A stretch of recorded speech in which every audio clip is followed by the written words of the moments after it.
Thank you, and good morning. I want to really commend Stan Collins and the Suicide Prevention Council for all of the work that they do to tackle these issues. We know that we've got cultural stigma and barriers that get in the way of effectively providing mental health services to individuals.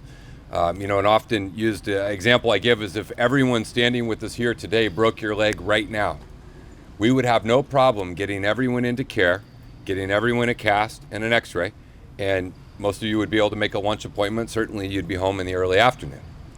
But if everyone here right now today needed immediate mental health services and care, we'd have a hard time. Because our system of healthcare does not yet fully recognize that health is the entirety of your body. Not just the physical contours of what you see, but it is your wellness. It is your mental health. When we take our kids every year to get an annual physical, the fact that we call it a physical demonstrates this inherent structural challenge we face surrounding these issues. And there continues to be a pervasive stigma of individuals with mental health injury. A veteran who stands before you and says, I lost my leg in combat and I ran a marathon, is someone that societally we will lift up. And we will say that person has resilience and they have perseverance and they have determination and they have courage. A veteran that stood before you and says, I have post-traumatic stress, and every morning I meditate, people will have a different impression of. And those are the walls and barriers that we have to break through to get to a place as a society where people are just as comfortable getting help or treatment for depression as they are for diabetes. A place where we recognize that schizophrenia is not different than high blood pressure. And we not just recognize it with our words, but we fund it, we staff it, we reimburse it, we cite it, we invest in it in the same way until we get to the point where we don't have to talk about behavioral health issues as a secondary thing. It just becomes a part of health. And at the county, we are driving to do everything we can to get there as quickly as possible. And all of those efforts, again, are geared towards addressing issues of mental health injury, things that can contribute and lead to an individual taking their own life.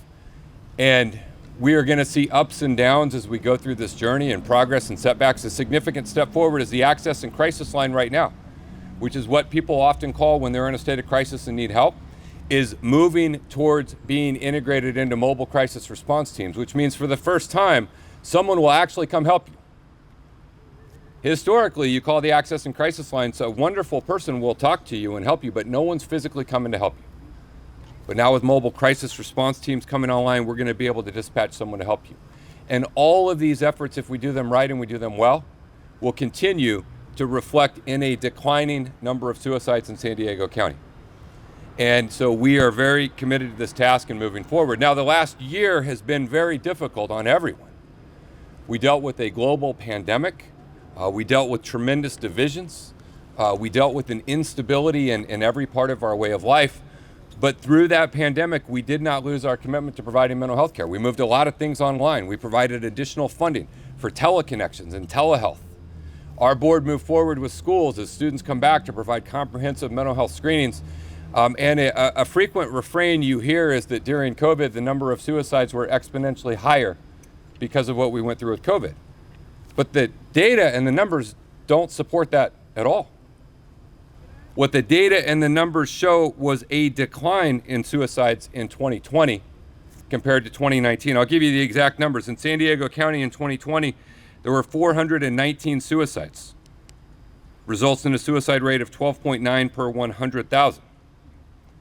It represents a significant decrease from 2018, where we lost 465 members of our community to suicide.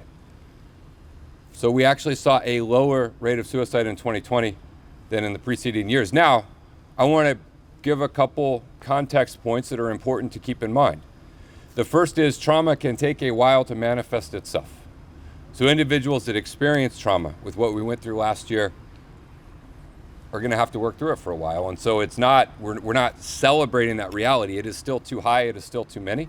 And there could be lingering impacts of everything that we've gone through with what happened. And so we're going to have to continue to monitor and continue to support one another and continue to provide services and help. I also want to point out that while the number of suicides were going down, the number of opioid-related deaths were going up. And this has been a multi-year, year-over-year increase, which is why We have to do a better job of recognizing the intersection in behavioral health of mental health and drug treatment services, substance use issues. And so we're going to continue to move. And even though the numbers are lower, there are still far too many.